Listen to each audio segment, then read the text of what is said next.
Did you know the average American household has $15,500 worth of credit card debt, consumer debt?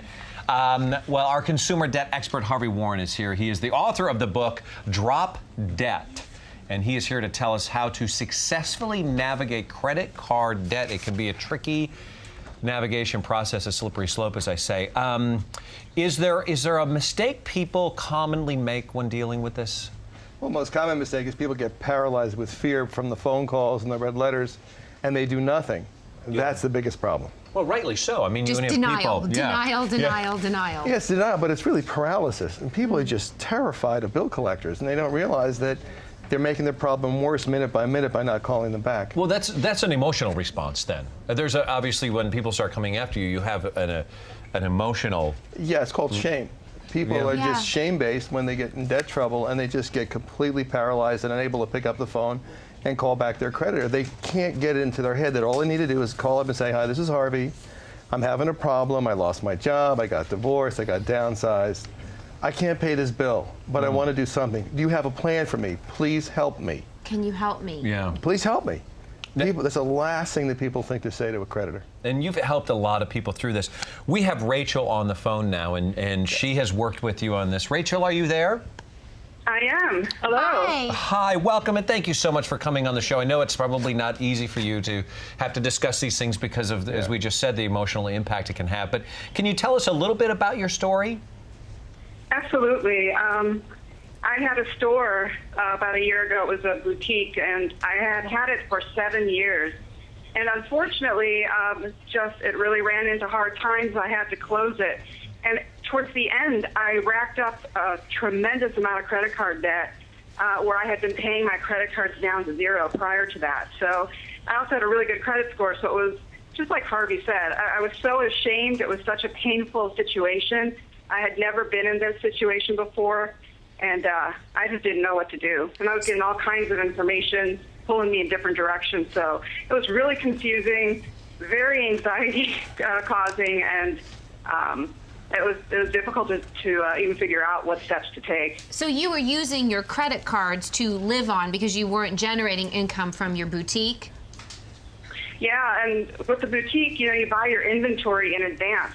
So not only was I not getting cash flow from sales, but I had to pay for inventory that I had purchased 3 or 4 months in advance. And I was paying living expenses, so where I had a zero balance.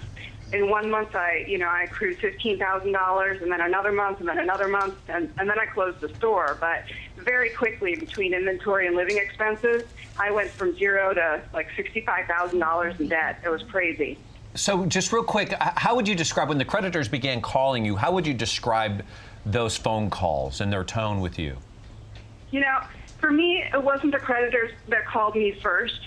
I had saved some of that credit card money and set it aside to pay my minimum, thinking that I would figure out a way, because I was so ashamed that there was no way I was going to not pay. I was going to figure out a way to cover my expenses.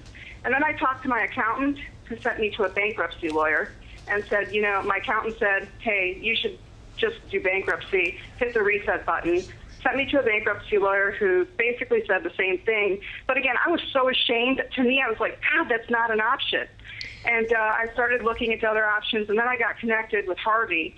And Harvey's like, well, have you talked to the credit card companies yet? And I said, yeah. Harvey, what did you do in this case? Well, I said that, just like I'm saying, the important thing is to call your creditor up and say, here's my situation. Here's what happened. Let me be transparent with you. You can see my credit report. You know what my obligations are. I can't give you $1 no matter how loud you shout. I've only got 43 cents. Can you work with me? Do you have a plan? Can you help me?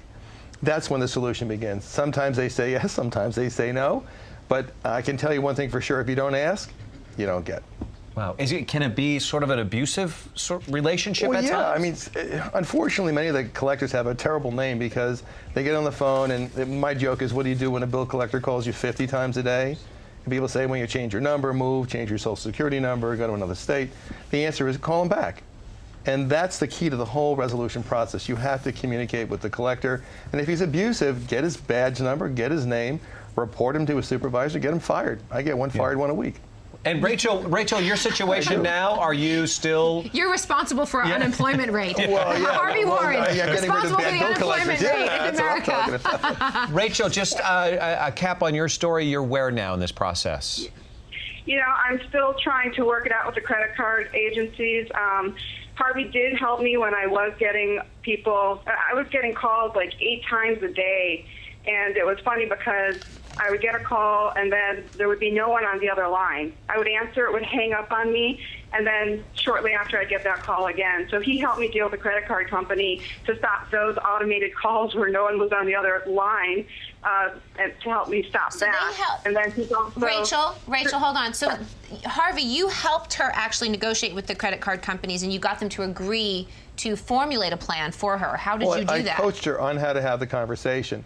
See, in the end of the day, the bill collectors don't really want to deal with a debt settlement company or an attorney or anyone else. You owe them the money.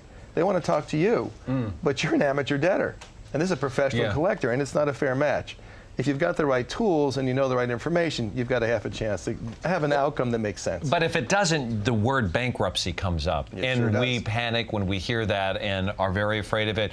But sometimes it's your only option. It's your only option. Sometimes it's the best option. Yeah, we want to talk about that option. It exists, and when it's actually right to play that card. Rachel, thank you very much for your call, and we are coming back right after this. Don't go away.